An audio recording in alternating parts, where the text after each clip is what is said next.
ठीक है।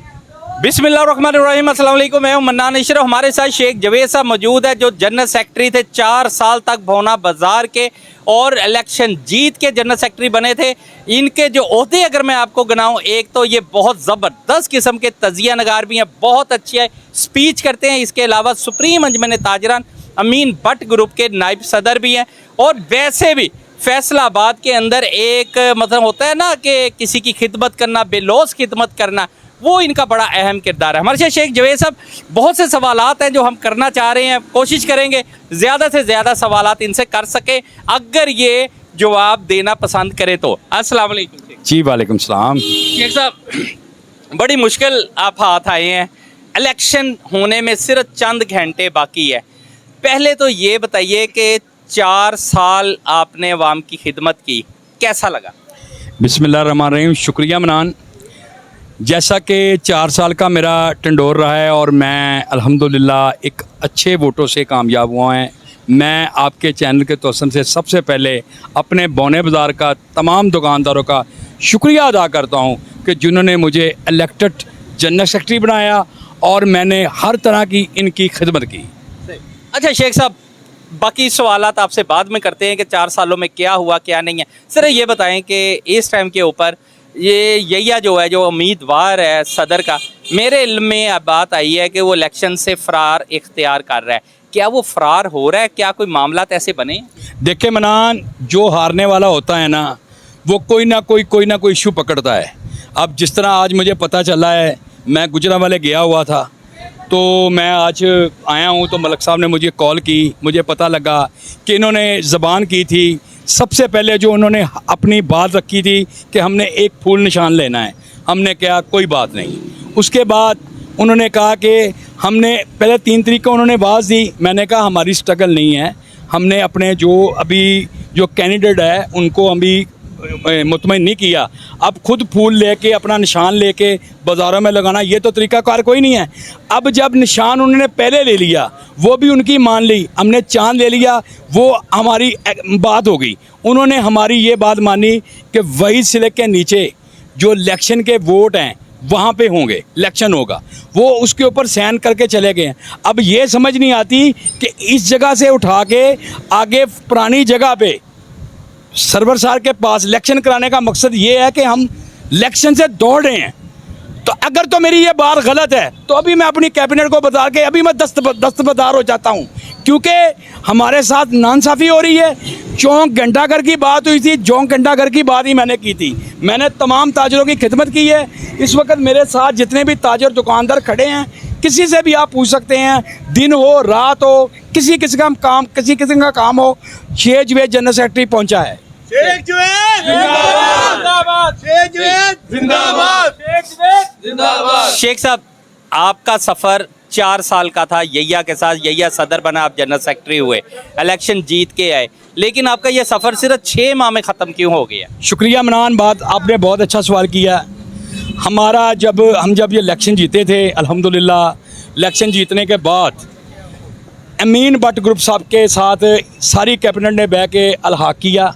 अलहाक करने के बाद जो मीटिंगें अदारों के साथ थी या घंटाघर के साथ मीटिंगें थी या जितनी भी मीटिंगें होती थी, उसमें मीन भट्ट जो हैं 8 बाज़ारों के ये चेयरमैन हैं, हमारा उनके साथ अलहाक था। उससे पहले मीन भट्ट साहब जब जीते थे, सिक्का साहब भी आए थे जिन्होंने आके हमारे गले में हाथ डाला था, और अमीन भट्ट साहब भी आए थे, और इनकी मशावरत से हमने अमीन भट्ट के साथ अलहाक किया। वो हमारे साथ चलें, हम उनके साथ चले हैं। उसके बाद जब इनका सिलसिला चलता रहा, ये मेरी दुकान पे आए हैं 2-2 बजे तक रात को। पोमी, अब्दुर्रहमान, यहिया ये कहते रहे हमने मीन भट्ट से अलहदगी का करना है। हमने सेक्रेटरी साहब आप हमारे साथ चलें, हम चेयरमैन को भी फारग करेंगे, आपकी मर्जी की कैबिनेट करेंगे। मैंने कहा ये मैं ऐसी सोच नहीं रख सकता कि जिसकी वजह से मेरी कैबिनेट में कोई ऐसा मसला बने या ऐसी कोई बात बने। मैं बाज़ार के लिए खड़ा हूँ, मैं तुम्हारे लिए नहीं खड़ा हूँ। मैं अपने वोटों से जीता हूँ, यहिया मैं तुम्हारे वोटों से नहीं जीता। तुम मेरे पास आए थे चल के, तुम्हारा वालिद आया जिसकी मैंने बहुत इज़्ज़त की और अब भी मैं इज़्ज़त करता हूँ, हाजी तारक की, वो आया था, मुदा जट आया था, अब्दुर्रहमान मच्छी वाला आया था, मियाँ रिजवान पप्पू आया था, 10 बंदे आप और लेके आए थे, 15 दिन मुझे मनाते रहे कि जनरल सेक्रेटरी आप खुलवाएंगे, और जब मैं इंशाल्लाह खड़ा हुआ, इलेक्शन उस वक्त बना, ये पूरा बाजार गवाह है, और मैं इंशाल्लाह अच्छे वोटों से जीता है। मैं नहीं इसकी वजह से जीता, ये मेरी वजह से जीता है, और अल्हम्दुलिल्लाह जीता और बाजार की खिदमत की। जब उसको पता लगा कि अदारों में इसकी इज्जत बन गई है, बाज़ारों में इसकी इज्जत बन गई है, और उसने मीन भट्ट के ग्रुप से अलर्गी का ऐलान किया, और मैंने उसी वक्त अपना व्लॉग बनाया, ग्रुपों पे छोड़ा, मीडिया पे चला कि मैं मीन भट्ट के साथ खड़ा हूँ, और मेरा और मलक अफजल चेयरमैन का एक दड़ा बना, और हम बाज़ार के काम करवाते रहे। कोई ऐसा काम नहीं किया, मैं उस वक्त चाहता तो सदर ले लेता था, वो चाहता तो सेक्रेटरी ले लेता था, लेकिन मैं बाज़ार के काम करवाता रहा हूँ। अगर मैं बाज़ार में नहीं मौजूद था तो मलक अफजल भी काम करवाता रहा है। कोई पीरा वाला मसला बना है, कोई किसी किस्म का मसला बना है, ट्रैफिक का मसला बना है, बिजली का मसला बना है, इंक्रोचमेंट का मसला बना है, मैं शाना बशाना और मेरा मलक अफजल खड़ा रहा है। मलक अफजल जिंदाबाद, मलक अफजल जिंदाबाद। शेख साहब ये बताइएगा कि एक एफआईआर हुई थी आपके ऊपर, इंतज़ामिया के एफआईआर दी थी, आप पे भी हुई थी, गालवा मलक अफजल साहब पे भी हुई थी। ये एफआईआर थी कि दुकानदारों का सामान जब उठाने लगे थे तो आपने मज़ामत की थी और आपने उन्हें रोका था, कोई मामलात हुए थे। वो क्या किस्सा था और उसमें साथ किसने दिया, और कौन ऐसी शख्सियत थी जिसने आपका साथ नहीं दिया? क्या सदर आपके साथ खड़ा था उस टाइम? यही क्या देखिए मनान, ना तो मैंने बता लिया कॉरपोरेशन वालों से, ना मैंने बता लिया प्रोफेशनल टैक्सों वालों से। मैं बाज़ार की जंग लड़ता रहा हूँ, मैं अपना कारोबार नहीं देखता रहा हूँ, मैंने अपना काम नहीं देखा। अगर मैं बता लेता, जिस तरह मेरे पास सिंधु आता था, जवेद सिंधु मंज मेरे पास आता था, ज़ुबैर वट्टू सीओ मुझे कॉल करता था, मुझे कहता था शेख जवेद साहब, जनरल सेक्रेटरी साहब, आप व्लॉग ना बनाएं, आप ऐसे ग्रुपों में ना बातें छोड़ें, हम आपके साथ मुकमका करना चाहते हैं। मैंने कहा मुझे हराम खाने की आदत नहीं है, मैं बाज़ार के काम करना चाहता हूं और मैं बाज़ार के काम करूंगा, और मुझे कोई रोक नहीं सकता। मैं इलेक्टेड जनरल सेक्रेटरी हूं, मैं बाज़ार के मैंने काम किए। मुझे बताएं, किसी दुकान के पास, किसी मामले के पास किसी का कोई काम हुआ, किसी का कोई फैसला हुआ, किसी का कोई थाने का मसला बना, किसी का कोई बिजली का मसला बना, किसी का कोई कॉरपोरेशन का मसला बना, किसी का कोई वार्डन का मसला बना, मैं कभी किसी के पास जाके चाय भी पियो।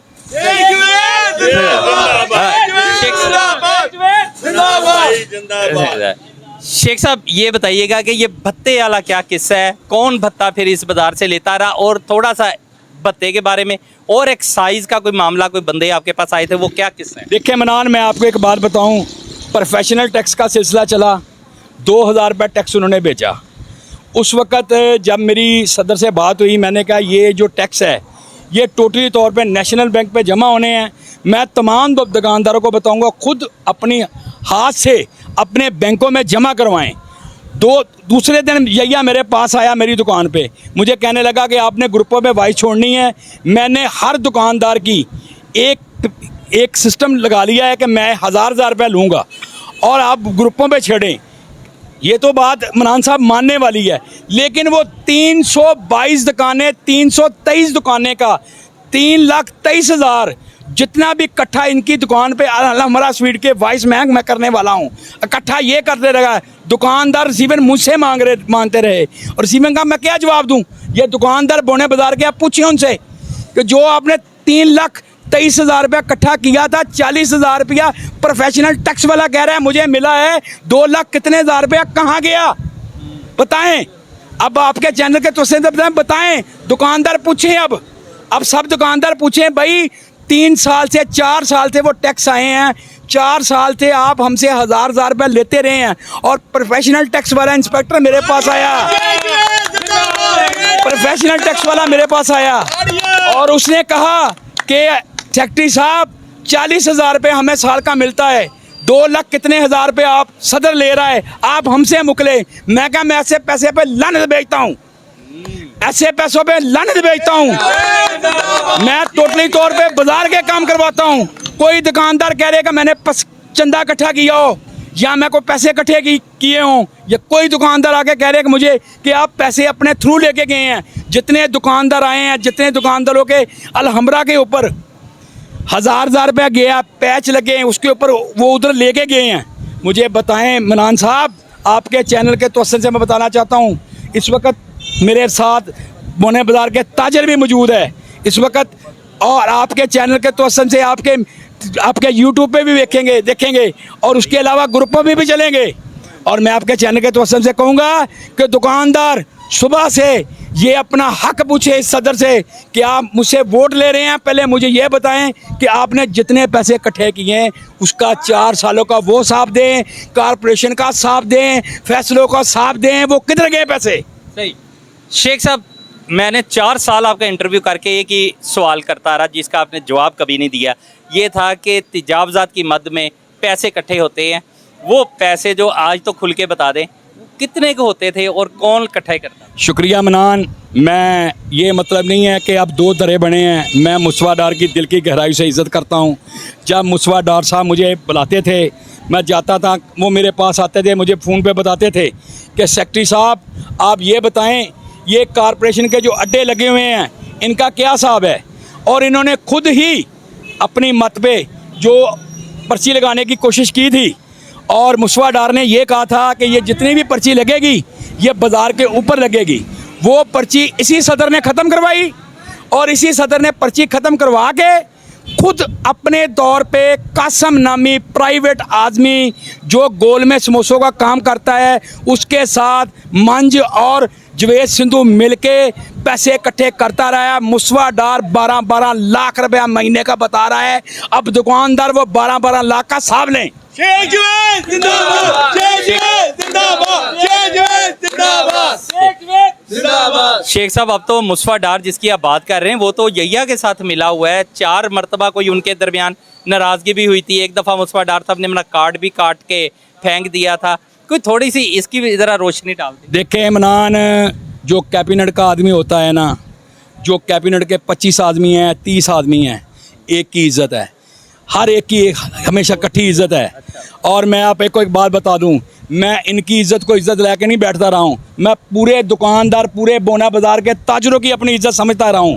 मुस्तफ़ा डार साहब ने इनसे साहब मांगा, इनसे पूछा कि यहिया साहब ये मुझे साहब दिया जाए, वो जो आपने पैसे इकट्ठे किए हैं 1000 रुपये वो किधर है।